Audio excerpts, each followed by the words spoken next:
Mari kita berdoa dulu sebelum mendengarkan firman Tuhan. Bapa kami yang di dalam surga, terima kasih ya Bapa, kalau pada malam hari ini Engkau masih memberi kesempatan ya Kak, kepada kami Bapa untuk bersekutu dan terutama untuk mendengarkan firman-Mu. Biarlah Bapa firman yang akan kami dengarkan ini ya Tuhan, kiranya tertanam di dalam hati kami dan dapat kami lakukan dalam kehidupan kami sehari-hari. Bersamalah kami ya Tuhan, sehingga kami bisa melakukannya dalam hidup kami ini. Kami siap untuk mendengarkan firman-Mu ya Bapa. Dalam nama Tuhan Yesus kami berdoa dan bersyukur. Amin. Selamat malam kembali.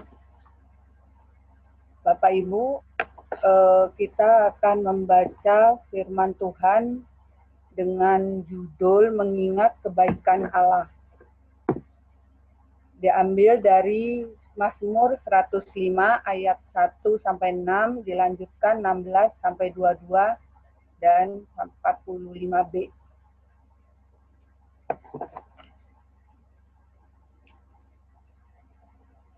Bersyukurlah kepada Tuhan, serukanlah namanya, perkenalkanlah perbuatannya di antara bangsa-bangsa. Bernyanyilah baginya, bermazmurlah baginya, percakapkanlah segala perbuatannya yang ajaib. Bermegahlah di dalam namanya yang kudus, biarlah bersuka hati orang-orang yang mencari Tuhan. Carilah Tuhan dan kekuatannya, carilah wajahnya selalu. Ingatlah perbuatan-perbuatan ajaib yang dilakukannya, mujizat-mujizatnya, dan penghukuman-penghukuman yang diucapkannya. Hai anak cucu Abraham, hambanya, hai anak-anak Yakub, orang-orang pilihannya. Ayat 16. Ketika ia mendatangkan kelaparan ke atas negeri itu dan menghancurkan seluruh persediaan makanan, diutusnyalah seorang mendahului mereka, Yusuf yang dijual menjadi budak. Mereka mengimpit kakinya dengan belenggu, lehernya dimasukkan ke dalam besi. Sampai saat firman-Nya sudah genap dan janji Tuhan membenarkannya. Raja menyuruh melepaskannya, penguasa-penguasa bangsa-bangsa membebaskannya. Dijadikannya dia tuan atas istananya dan kuasa atas segala harta kepunyaannya, untuk memberikan petunjuk kepada para pembesarnya sekehendak hatinya dan mengajarkan hikmat kepada para tua-tuanya. 45b, dan memegang segala pengajarannya. Haleluya. Ayat Mas diambil dari Mazmur 105 ayat 5. Ingatlah perbuatan-perbuatan ajaib yang dilakukannya, mujizat-mujizatnya, dan penghukuman-penghukuman yang diucapkannya. Saya mengikuti mission trip di Poso. Salah satu kalimat yang diajarkan kepada kami ialah Pue Madago Dagori Aku, yang artinya Allah itu baik bagiku. Kalimat itu memberi arti mendalam bagi kami, karena kebaikan Tuhan sungguh sangat kami rasakan melalui kehadiran banyak orang yang begitu baik dalam menyambut, mendampingi, menyediakan yang kami butuhkan, dan lain sebagainya. Kebaikan Allah dalam kehidupan bangsa Israel pun amat nyata. Karya keselamatannya dalam sejarah kehidupan manusia dengan berbagai mujizat yang diperlihatkannya menunjukkan bagaimana ia memelihara umat yang dikasihinya. Inilah yang diingatkan oleh pemazmur. Pemazmur mengajak bangsa Israel untuk mengingat segala perbuatan dan kebaikan Allah di masa hidup mereka di masa lampau.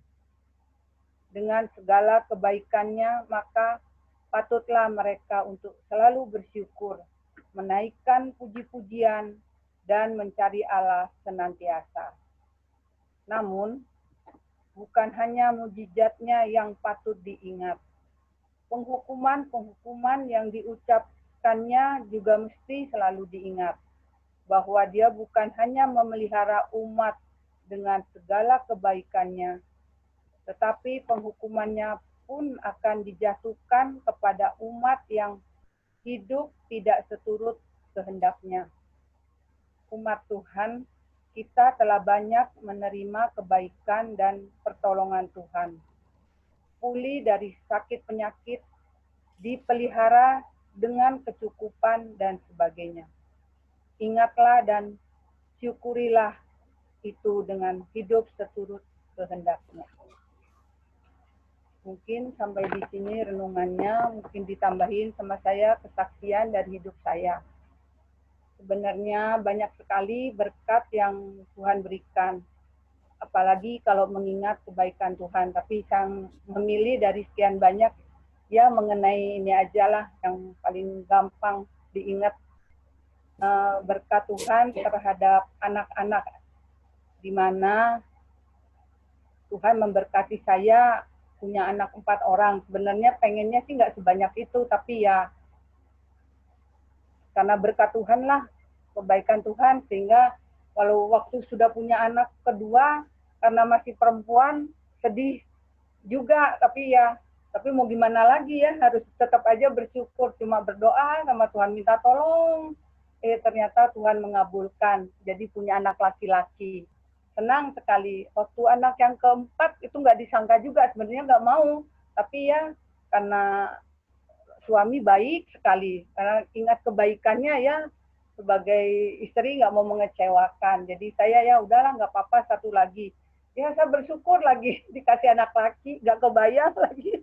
Tapi ya puji Tuhan lah, jadi sudah punya anak laki di keluarga Batak, sama senang sekali ya ada penerus marga. Itu aja lah yang bisa saya sharekan, ini kebaikan Tuhan kepada saya. Mungkin yang lain ada berbagi berkat juga, saya kembalikan ke Pak Adi. Ya, makasih Bu Chandra. Ya, bahwa mengingat kebaikan Tuhan, ya perbuatan-perbuatan Tuhan yang ajaib menjadi sebuah cara kita ya untuk merasakan bahwa Tuhan nggak pernah ninggalin kita. Ya, kadang saudara-saudara harus diakui bahwa ketika kita menjalani hidup yang berat, kadang susah ya untuk mengingat perbuatan Tuhan yang ajaib. Ya, rasanya dunia ini runtuh, rasanya kita orang paling malang di dunia. Ya. Tapi sebenarnya saudara-saudara, kalau kita mau pakai kacamata iman, ya, bukankah kebaikan Tuhan lebih banyak, ya, yang sudah diberikan kepada kita? Ya, saya ingat dulu Pak Eka pernah bilang dalam bukunya, kalau orang pakai kacamata hitam, maka yang dilihat semuanya gelap. Tapi kalau pakai kacamata yang benar, maka akan terang benderang. Ya, kadang kita juga begitu, pakai kacamata hitam dalam memandang kehidupan, ya, sehingga semuanya gelap, tidak ada cahaya, ya, tidak ada terang, ya. Tapi kalau kita mau pakai kacamata iman, ya, kacamata Tuhan, ya, pasti kita akan bisa melihat banyak kebaikan-kebaikannya, perbuatan-perbuatannya yang ajaib, ya. Nah, mungkin Bapak Ibu ada yang mau sharing malam hari ini? Boleh?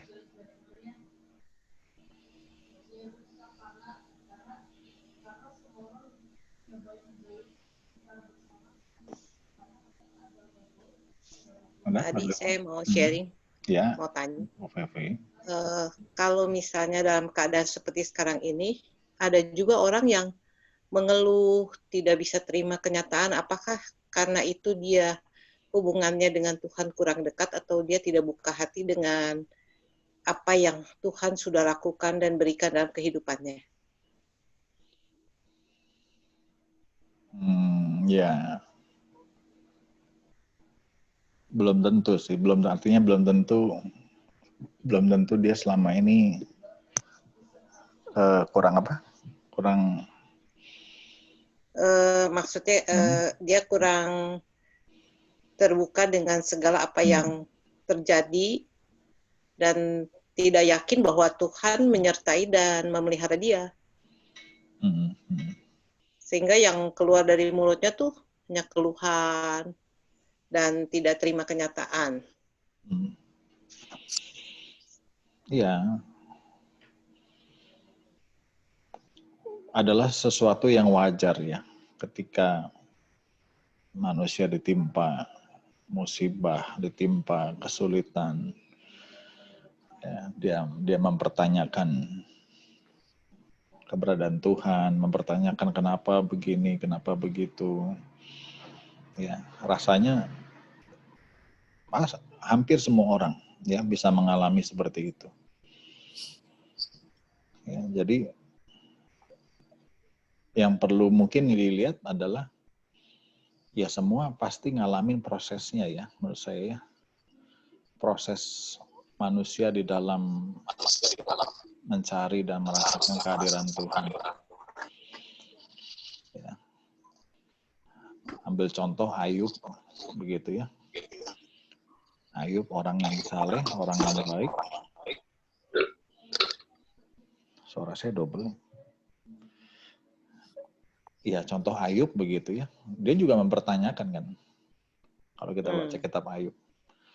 Ya, artinya orang sekelas Ayub aja mempertanyakan kenapa begini, kenapa ya. Ya, rasanya kualitas kita di bawah Ayub jauh gitu. Kalau kita jadi Ayub nggak mungkin kuat gitu. Ya.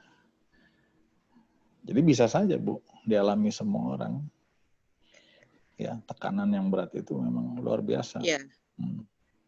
Biasanya kalau kita lagi mengalami tekanan yang berat, kesusahan gitu kan biasanya kita mikir kita salah apa, dosa apa. Tapi kan kalau misalnya kita terus berusaha mencari jawaban dari Tuhan kan seperti Ayub juga akhirnya kan tahu ya. Tapi kalau misalnya orang ini mau dikasih tahu, mau apa juga tetap dia mengeluh terus, menyalahkan keadaan, menyalahkan orang-orang di sekitarnya, menyalahkan Tuhan gitu. Saya pikir nih orang dalam kondisi begitu pun dia nggak lari sama Tuhan ya. Iya.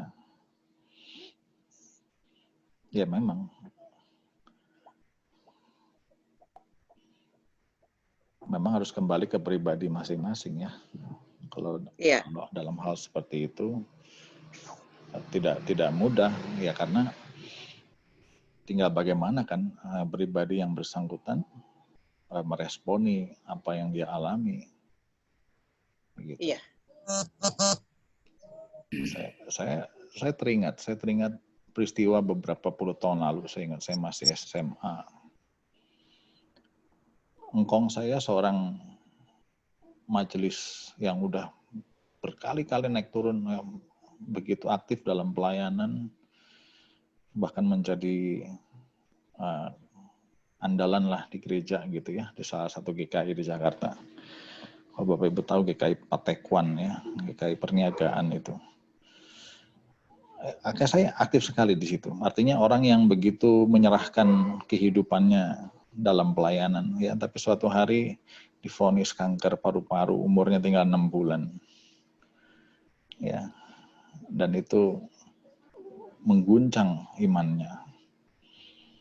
Ya, dan dia mempertanyakan kenapa ya. Dilawat pendeta, apa saya ingat saya masih kecil saya lihat ya, ada pendeta datang ngobrol apa. Ya, artinya semua orang bisa mengalami ya, hingga satu titik di mana dia akhirnya berdamai gitu ya. berdamai dengan kesulitannya, ya, dan akhirnya menerima apa yang terjadi. Ya, dan itu kelihatan lebih plong gitu ya setelah itu ya. Nah, jadi proses itu pasti ada begitu ya ketika orang mengalami seperti tadi.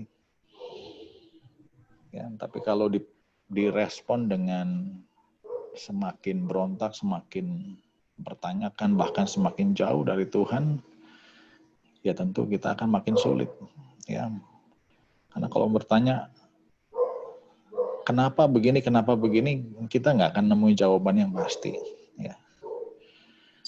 Siapa sih kita manusia gitu ya, nggak akan bisa tahu 100% mengenal penuh ya apa yang Tuhan pikirkan.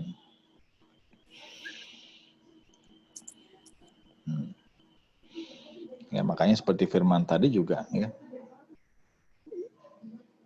itu kan Mazmur Daud ya Bapak Ibu ya, Mazmur Daud itu juga luar biasa ya. Daud juga seseorang yang raja yang sukses, tapi raja juga yang begitu banyak mengalami tantangan gitu, bergumulan musuhnya banyak ya. Makanya dia di dalam kesesakannya, di dalam kesulitannya, ayo ingat kebaikan Tuhan ya. Ya, ada banyak perbuatan ajaib yang Tuhan sudah beri ya, dan jangan lupakan itu. Ya, mungkin ada lagi Bapak Ibu.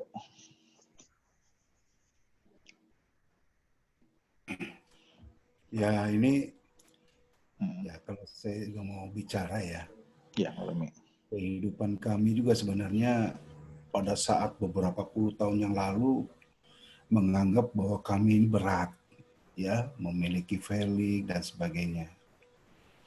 Tetapi seiring sejalan dari tahun ke tahun sampai pada saat ini, pertumbuhan iman kami dan sebagainya kok dapat dilalui begitu ya.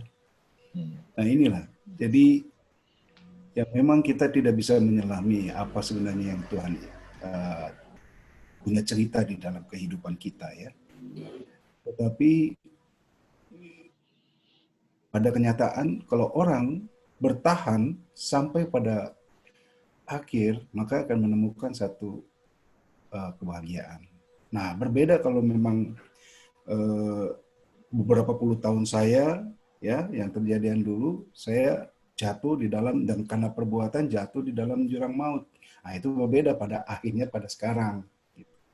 Ya inilah saya rasakan, walaupun berat ya, ini Felix hanya salah satu poin ya, tapi beberapa lagi masalah-masalah lain, toh pada akhirnya kita dapat lalui. Nah, kalau saya perhatikan di sini, semua itu kita dapat pelajari sejauh mana juga kita hubungannya dengan Tuhan. Kalau saya lihat ya, saya mengalami seperti itu. Jadi tergantung sejauh mana kita juga berhubungan dengan Tuhan, yaitu firman Tuhan lah dan sebagainya. Sejauh mana juga kehidupannya seperti itu juga yang menjadi satu ukuran ya, ukuran sehingga kita dapat menyelami dalam kehidupannya sehari-hari. Ya sampai pada saat ini juga saya dapat melalui, walaupun saya juga tahu bahwa ya bukan tahu ya, usia ini kan ya sekarang mau ke 70 ya, mungkin tidak berhenti ya, mungkin masih ada cobaan dan segalanya. Tapi saya nggak berani, cobaan itu dari Tuhan, karena saya hanya no comment. Yang penting saya berjalan dengan kehidupan yang mencarilah kehidupan yang Tuhan inginkan itu seperti apa itu. Karena ini pun saya tidak mampu tanpa saya minta pertolongan juga dengan Tuhan. Jadi minta pertolongan lagi. Pertolongannya apa? Tolong mampukan saya untuk seiring sejalan apa yang sebagai perjalanan Tuhan juga. Itu pertolongan saya. Kalau nggak saya minta pertolongan, nggak akan mampu kita manusia. Manusia itu nggak mampu. Itu ya. Ini kalau cerita saya. Ya sampai kemarin-kemarin aja Ada lagi permasalahannya, biasa permasalahan keluarga. Nah, ini orang tua istri kan ya lanjut usia lah ya, sudah ini. Tetapi kemauannya itu udah luar biasa. Ya, orang yang sebenarnya jalan udah nggak bisa, goyang dan sebagainya, tapi masih bongkar tempat tidur. Saya suka kesel gitu. Hanya saya diemin gitu. Saya diemin. Soalnya apa? Kalau dilayanin, kalau kita ada, kalau dilayanin nanti terus-terus. Nanti kalau kita nggak ada, dia bongkar sendiri, terjadi apa-apa, toh kita juga. Makanya nggak dilayanin sekalian, biar tahu gitu. Gitu. Udah diomongin, orang tua, mak, ya punya doa yang bagus buat cucu dan anak-anak. Jalanin aja saya bilang, doa. Berdoa, baca firman, dan menyelami kehidupannya dengan baik. Bukan lagi pekerjaannya seperti gini, ini udah nggak pantas saya bilang. Saya selalu bilang gitu. Tapi berbalik, berdoanya jarang, kerjanya kayak gitu-gitu aja. Itu akhirnya kemarin ribut lah, kakak beradik mereka ya, istriku. Ribut. Nganggap ini ya, inilah. Jadi saya menemukan juga seseorang yang kebetulan adik kami ini baru bertobat, dia baru di Jakarta ya, belajar Alkitab segala macam, udah mulai ya, kalau saya berpikir ya saya nggak mau menghakimi, kelihatannya agak sombong, agamis seperti Parisi lah, orang-orang Parisi ya. Tapi saya tidak ladeni, karena saya dulu dan saya sekarang tuh berbeda, saya tidak ladeni. Tapi saya doakan supaya dia sadar akan semuanya gitu ya. Inilah cerita ini saya gitu yang saya alami ya. Jadi kesimpulannya saya pun minta pertolongan Tuhan dengan saya kehidupannya berjalan dengan kehendak Tuhan. Minta pertolongan karena kita hidup di dunia. Tidak sanggup kita tanpa pertolongan Tuhan. Walaupun tidak bisa menyelami apa yang sebenarnya Tuhan inginkan. Tapi selalu minta pertolongan. Gitu. Itu Pak Ramadi. Ya, Pak Romi. Makasih Pak Romi. Ya, menarik ya kesaksian dari Pak Romi. Kadang yang terjadi seperti itu ya, bahwa permasalahan itu belum hilang gitu loh. Masih ada. Ya. Cuma kan kita punya kekuatan ekstra gitu ya, Pak Romi ya. Iya. Kita punya kekuatan untuk menjalani itu gitu loh. Jadi seperti Daud ketika dia ngomong kebaikan, perbuatan, jangan lupakan perbuatannya yang ajaib, ingatlah. Ya. Itu masalahnya masih ada di depan mata, nggak hilang masalahnya. Ya. Tapi di dalam itu dia tetap mengingat ya, dan merasakan bahwa ada banyak keajaiban Tuhan yang sudah diberikan ya. Kenapa sekarang ada satu atau dua lalu kita menjadi berontak ya, bersungut-sungut dan menyalahkan Tuhan. Ya. Ya, mungkin ada yang lain.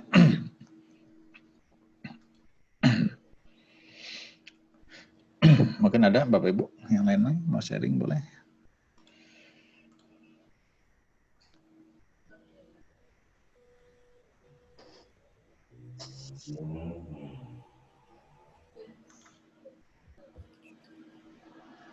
Ada Bapak Ibu? Ya, Pak Ramadi. Ya, Pak Suryadi. Silakan Pak. Ya, kesaksian mungkin yang dialami oleh saya sendiri ya, tentang penyakit yang saya rasakan saat ini ya. Memang saya itu mulai cuci darah itu tahun 2018. Ya, 2018. Awal waktu divonis, ya terus terang aja, saya kecewa, ya, saya menggerutu seperti itu. Kenapa bisa terjadi pada diri saya, ya? Ya, mungkin dalam hal ini juga sama seperti yang lain, ya.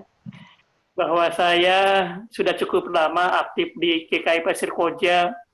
Saya udah naik turun sebagai penatua juga sudah beberapa kali, gitu. Tapi kenapa menimpa saya penyakit ini? Dan penyakit ini adalah penyakit yang seumur hidup. berdasarkan kedokteran. Karena menurut dokter bahwa gagal ginjal itu tidak bisa disembuhkan. Ya, itu. Tapi puji Tuhan, ya terus terang aja, banyak yang menguatkan saya dalam hal ini.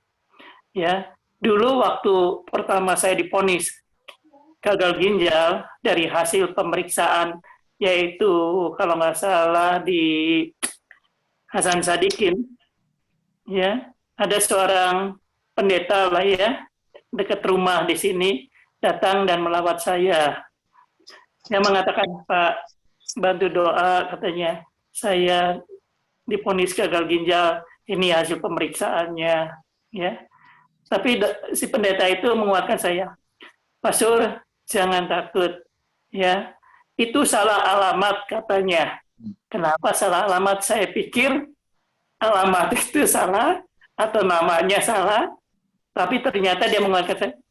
Itu katanya seharusnya untuk Tuhan, katanya. Gitu. Jadi kamu jangan perlu khawatir dalam hal ini, ya. Dia saya lah artinya dalam hal ini. Dan terus saja banyak juga yang mendoakan saya, ya, dari pendeta, yaitu saudara dari suami anak saya, yaitu Siska, juga dia datang mendoakan saya. Terus dari pendeta di mana Soeharto juga adik saya bergereja juga datang yang mendoakan saya. Jadi di sini saya merasa dikuatkan oleh Tuhan bahwa kita tidak perlu takut dalam hal ini, ya, karena ya saya yakinlah Tuhan akan memberikan kekuatan kepada saya dan tidak ini mustahil ya bahwa mungkin suatu saat nanti bahwa ginjal saya bisa dipulihkan. Kami yakin itu saja, kan tidak ada yang mustahil bagi Tuhan, ya, bahwa menurut dokter itu mustahil, tetapi bagi Tuhan tidak. Jadi dalam hal ini ya saya saat sekarang ini juga merasakan happy saja, ya. Jadi saya tidak perlu istilahnya frustasi, mengeluh dalam hal ini. Sehingga saya juga di tempat HD biasanya suka dipakai oleh orang-orang yang bersakitan sama seperti saya untuk menanyakan kepada Pak Suryadi, katanya, kenapa Pak Suryadi happy saja? Ya, malah dia mengatakan Suryadi mah datang ke tempat HD seperti di hotel aja. Ya, 4 jam tidur, selesai pulang lagi. Dan pulangnya katanya Pak Suryadi bisa naik kendaraan sendiri, nyetir sendiri, ya. Jadi banyak pasien-pasien itu yang suka bertanya kepada saya, apa sih itunya, resepnya? Ya, saya pikir bahwa kita harus tetap berdoa, ya, dan kita juga tidak perlu frustasi. Kita yakin harus gembira supaya dengan kegembiraan ini apapun yang dirasakan itu kita anggap tidak ada. Itulah ya kesaksian yang saya sampaikan, kiranya juga mendapat berkat dari Tuhan. Dan juga saya mohon mungkin ya penyakit yang seperti saya, Pak Koko juga, kiranya Pak Koko tetap harus bergembira, harus senang, jangan sampai frustasi dalam hal ini. Terima kasih, Rawadi. Ya, makasih Pak Suryadi. Ya, luar biasa ya kesaksian yang indah. Ya, memang sakit yang seumur hidup itu ya, Pak Suryadi ya, tentu tidak mudah ya, karena ya akan terus dijalani gitu ya. Tapi memang pilihan yang paling baik, bukankah daripada mengeluh dan menyesali keadaan ya, bukankah ya kita isi dengan sukacita, betul nggak? Ya, karena bagaimanapun kita mengeluh bersungut-sungut tidak akan mengubah keadaan, ya justru malah akan memperburuk kondisi kita. Ya, bisa dibayangkan sudah berobat seumur hidup, ditambah hati yang penuh dengan kekecewaan, hati yang penuh dengan kekesalan, ya, pasti akan memperburuk kondisi kita. Ya. Tapi kalau sebaliknya diisi dengan sukacita, ya, mengingat bahwa Tuhan baik, Tuhan ajaib, ya, pasti hasilnya lebih baik. Ya, amin ya, Pak Suryadi, Pak Koko, terus semangat. Ya. Oke, mungkin masih ada Bapak Ibu?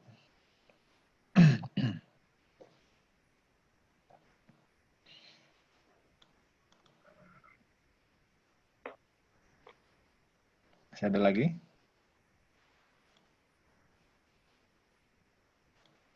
Tidak ada?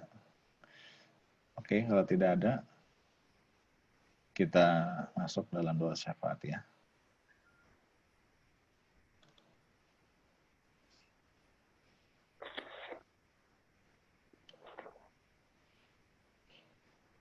Ya, ada 5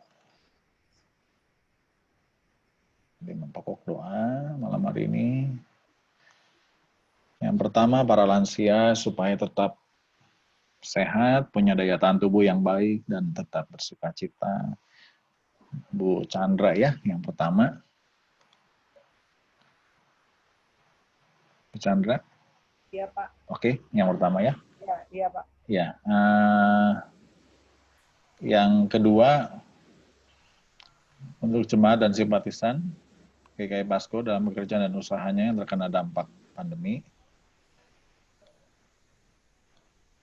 Kita tolong Pak Dadang ya. Yang kedua.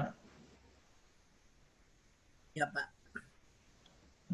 Yang ketiga, Tuhan menolong bangsa Indonesia dalam upaya menangani kasus yang makin bertambah dan masyarakat juga tertib aturan dalam protokol. Ya. Kita tolong Pak Ailim ya, yang ketiga.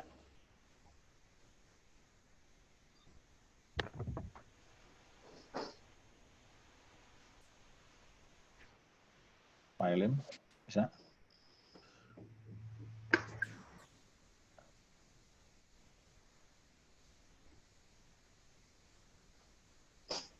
Nggak lancar Pak ya? Bisa? Bisa Pak ya? Bisa, bisa.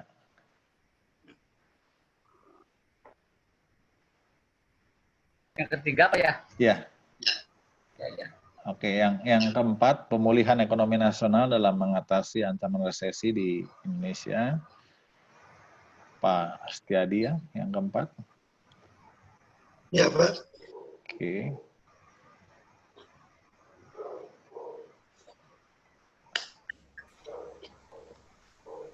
Oke, dan yang kelima, saya sekaligus menutupnya. Baik, Bapak Ibu. Kita siapkan hati kita untuk masuk dalam doa syafaat. Kita mau bersama-sama bersatu sehati dalam doa malam hari ini. Mari kita berdoa, silakan Bu Chandra. Mari kita berdoa. Bapa kami yang di dalam surga, terima kasih ya Bapa, kalau pada malam hari ini kami sudah boleh mendengarkan firman-Mu, kami sudah boleh memuji-Mu, dan juga kami saling berbagi. Tuhan, biarlah apa yang sudah Engkau berikan kepada kami ya Tuhan, dapat kami salurkan juga buat kami berdoa khususnya pada malam hari ini untuk jemaat GKI Koja, para lansia ya Tuhan, yang pasti memiliki kerinduan untuk datang ke gereja. Tapi ya Tuhan, karena keadaan sekarang, mereka tidak bisa Tuhan. Dialah Engkau sendiri ya Tuhan yang akan memberi mereka daya tahan tubuh yang kuat, tetap sehat, dan selalu bersukacita dalam setiap keadaan ya Tuhan. Biarlah dalam keadaan walaupun harus ada di rumah, mereka akan selalu ya Tuhan, untuk ingat akan selalu Engkau dan akan selalu memuji nama-Mu dan membagikan apa yang sudah mereka alami dalam kehidupan mereka ya Tuhan. Hingga saatnya mereka nanti bisa datang ke gereja ya Tuhan. Tolong ya Tuhan, Engkau sendiri akan menolong para lansia ini ya Tuhan, dimanapun mereka berada. Hanya kepadamu Bapa kami memohon. Dalam nama Tuhan Yesus kami berdoa. Bapa yang ada di dalam surga, kami bersatu hati dan bersekutu untuk mengucap syukur atas semua yang Engkau berikan. Amin. Biarlah Bapa, Engkau berikan kepada kami kekuatan Ya. untuk selalu bersyukur atas semua keadaan yang terjadi ini. Biarlah Engkau mengingatkan kami. Bapa, pada saat ini kami bersatu hati ingin berdoa bagi jemaat-Mu, anak-anak-Mu yang ada di GKI Pasir Koja. Baik anggota GKI Pasir Koja maupun simpatisan. Biar Engkau pimpin mereka di dalam segala keadaan. Mungkin ada di antara saudara kami, satu tubuh kami yang sekarang sedang menderita karena kerjaan maupun usaha yang sedang menurun. Biarlah Bapa, Engkau kembali pulihkan sebagian dari anggota tubuh kami. Biarlah Engkau didik kami, supaya kami pun untuk selalu berdoa bagi mereka. Amin. Karena kami semua adalah satu tubuh, yaitu tubuh Kristus. Bapa, Engkau begitu tahu, Engkau maha tahu atas semua yang terjadi dan yang akan terjadi pada kami, anggota tubuh Kristus ini. Biarlah Bapa, Engkau memberikan kepada kami kekuatan. Bukan Engkau mengangkat masalah kami, tetapi berilah kepada kami solusinya. Karena dengan kami dapat menyelesaikan ini, maka iman kami semakin teguh kepadamu. Amin. Bapa, kami serahkan doa dan permohonan kami ini hanya di dalam nama Tuhan Yesus, Juru Selamat dan Penebus kami yang hidup.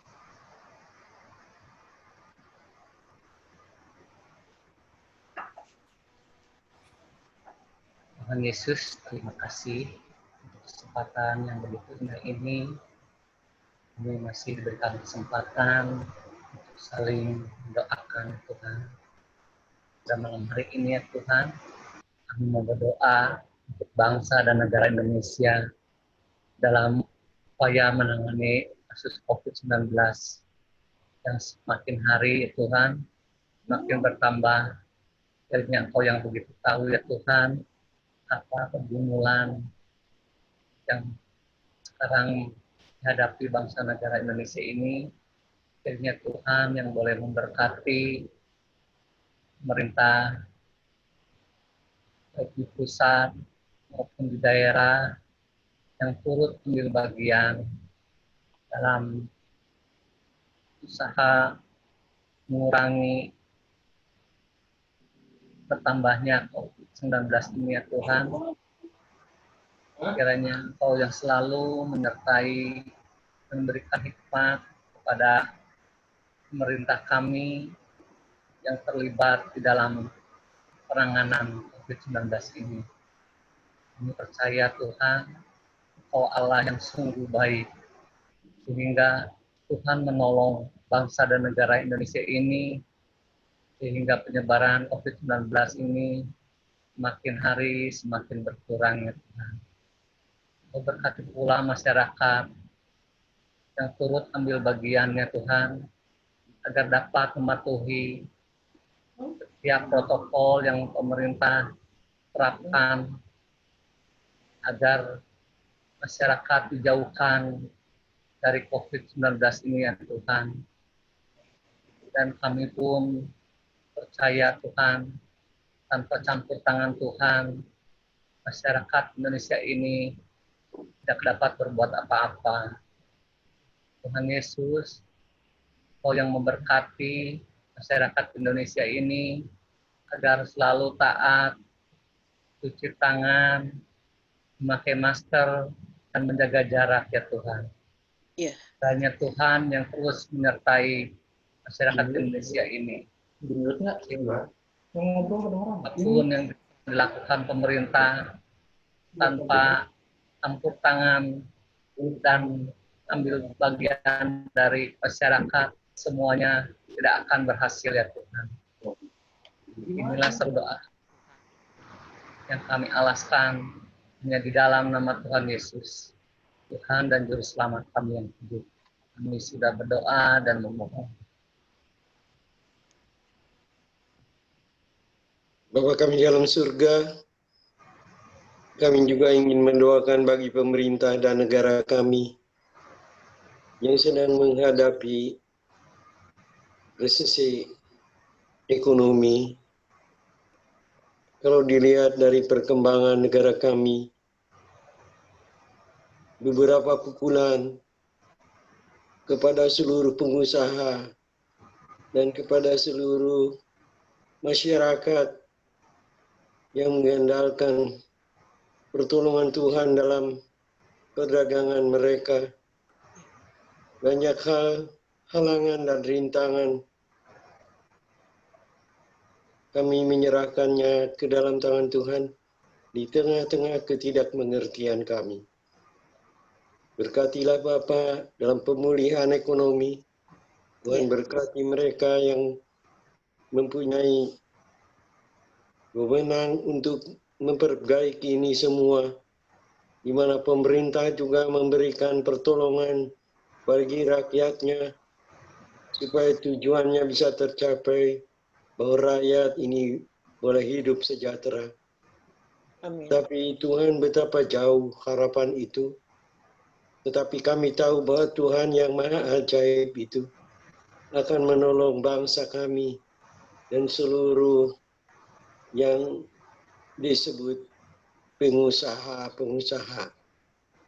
Orang-orang yang memperkerjakan begitu banyak. Orang-orang yang memberikan pertolongan, memberikan bantuan dan sebagainya. Tetapi mereka berjalan secara sendiri-sendiri. Malam ini kami berdoa, biarlah mereka boleh bersatu dalam mewujudkan rakyat yang adil dan makmur serta sejahtera. Tolonglah ya Tuhan, supaya ini boleh disadari oleh semua yang berkecimpung, bergelut dalam soal perekonomian di negara kami.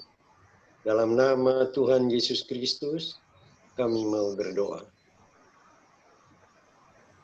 Bapak, kami juga mendoakan untuk anak-anak kami yang harus mengalami perubahan dalam cara belajar.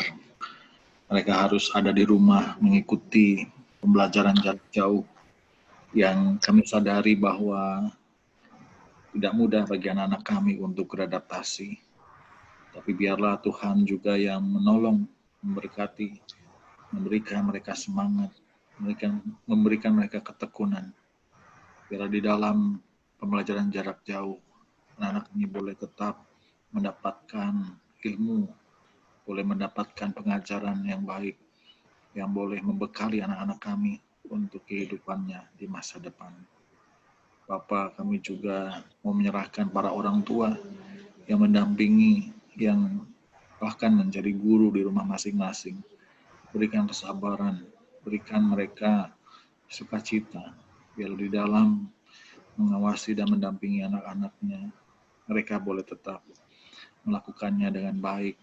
Mereka boleh terus mensupport dan memberikan semangat kepada anak-anak mereka. Begitu juga para guru, Tuhan juga berkati.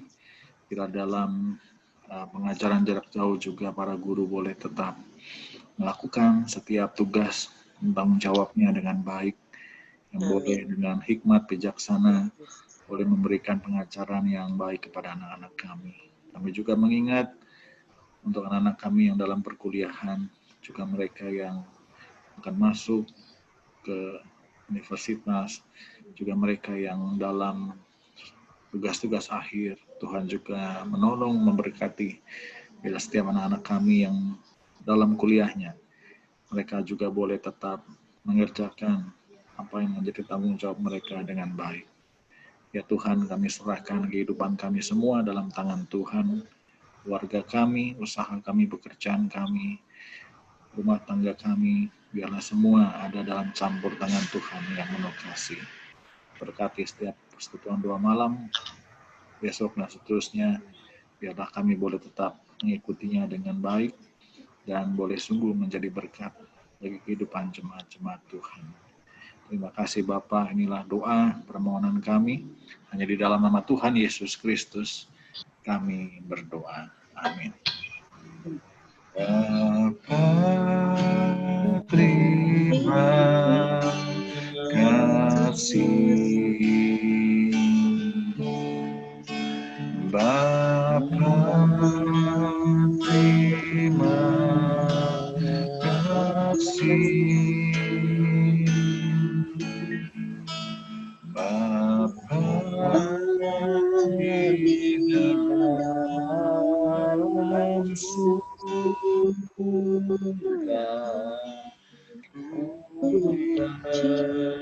berterima kasih.